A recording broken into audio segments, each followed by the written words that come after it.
दोस्तों, जिस south pole के बारे में दुनिया की स्पेस एजेंसियां कुछ भी पता नहीं लगा पाई थी, यहाँ तक कि कई देश वहां पर उतर नहीं पाए थे, वहां पर भारत सफलतापूर्वक उतर चुका है। चांद पर सफलतापूर्वक चंद्रयान 3 की लैंडिंग के बाद इसरो की चर्चा दुनिया के हर कोने में हो रही है। भारत के वैज्ञानिकों ने तिरंगे को चांद के दक्षिण ध्रुव पर लहरा दिया है। चीन को अभी तक यकीन नहीं हो रहा है। अब चंद्रयान 3 के उतरने के लिए इंजन को ऑन कर दिया गया था।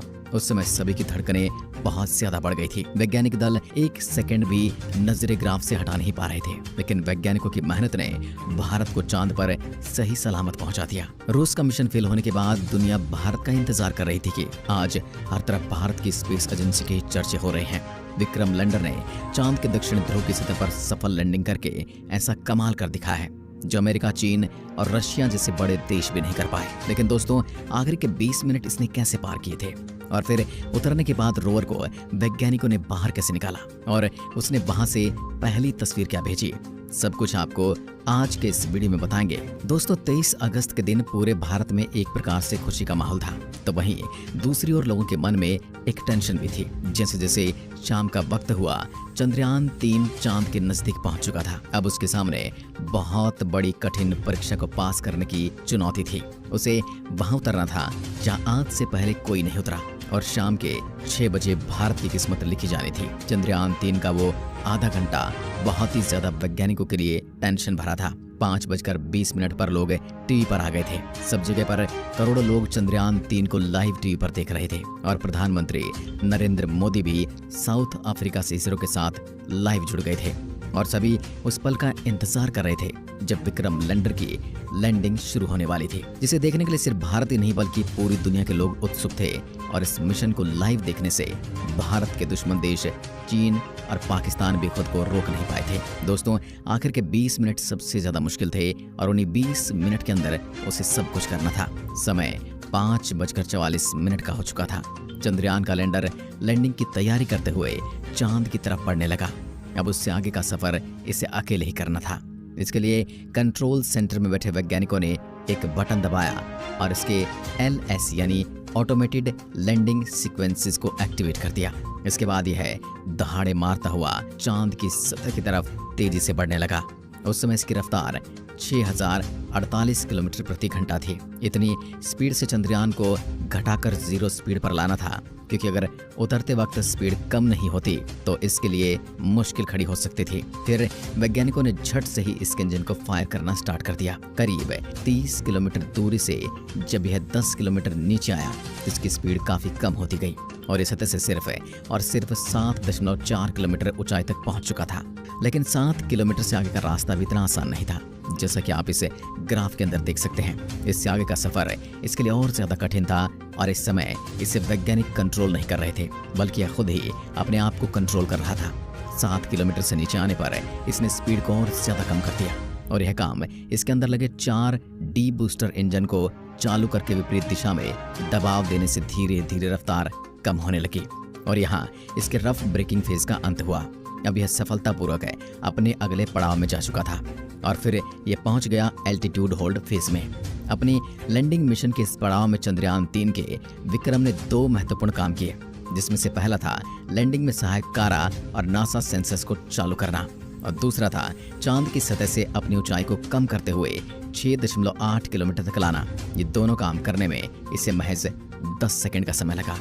इसके बाद यह मुसाफिर पहुंच गया फाइन ब्रेकिंग फेज में।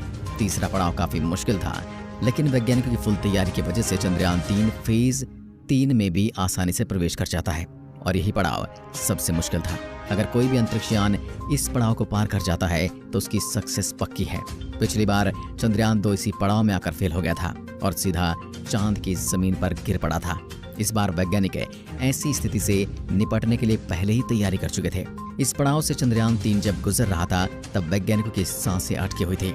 4 सालों की मेहनत की वजह से वैज्ञानिकों की नजरें कंप्यूटर स्क्रीन से हट नहीं रही थी। वैज्ञानिकों ने यह 3 मिनट बड़े मुश्किल से निकाले थे। सब लाइव हो रहा था। उस टाइम भी इसरो के हेडक्वार्टर में सन्नाटा पसरा हुआ था, लेकिन देखते ही देखते चंद्रयान 3 इस मुश्किल पड़ाव को भी आसानी से पार कर गया।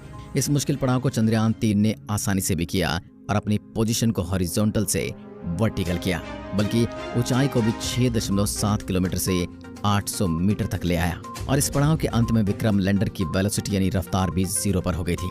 यानी अब केवल 800 मीटर ही चांद की सतह से दूर था। अब आगे इसके लिए इतना बड़ा खतरा नहीं था। इस तरह यह 3 मिनट मुश्किल पार करने के बाद और अगले 20 से 22 सेकंड की ऐसी स्थिति में खड़े रहने के बाद चांद की तरफ जाने के लिए अपना आखिरी पड़ाव में एंट्री ली। इसके बाद यह वर्टिकल डिसेंट फेज में पहुंचता है, जो कि 800 मीटर का था। 800 मीटर की ऊंचाई से शुरू करके इसे चांद की सतह तक पहुंचना था। अब वैज्ञानिकों के चेहरे पर धीरे धीरे वापस हंसी लौटने लगी थी। लोगों की उत्सुकता 7वें आसमान पर थी। चारों तरफ लोगों के मन में यही चल रहा था कि भगवान किसी भी तरह चंद्रयान 3 सक्सेसफुल हो जाए। इस मिशन के पड़ाव में विक्रम लैंडर धीरे धीरे आगे बढ़ते हुए 150 मीटर की ऊंचाई तक जा पहुंचा और इसने अपने 4 में से 2 इंजन बंद कर दिए। इस दौरान इसकी रफ्तार फिर से शून्य हो चुकी थी और ये फिर से 22 सेकंड के लिए चांद के पतले वातावरण में तैरने लगा, यानी जाने लगा। इस बीच इसके अंदर लगे 11 कैमरा और इन सेंसर्स लैंडिंग के लिए साइट्स ढूंढ रहे थे। इनके अंदर लगे कैमरों की नजर चांद की जमीन पर थी और लगातार वो देख रहे थे कि चांद पर इसके लिए सही जगह कौन सी है। लेकिन दोस्तों, ये जानकर आप लोगों को अचंभा होगा कि चंद्रयान 3 के लैंडर के अंदर लगे एडवांस उपकरणों ने रियल टाइम डेटा को स्टडी करके बहुत ही कम टाइम यानी कुछ सेकंड में फैसला ले लिया। और अगले 20 सेकंड में जैसे हमने पलक झपकाई तो विक्रम लैंडर चंद्रमा की सतह पर सीना ताने खड़ा था।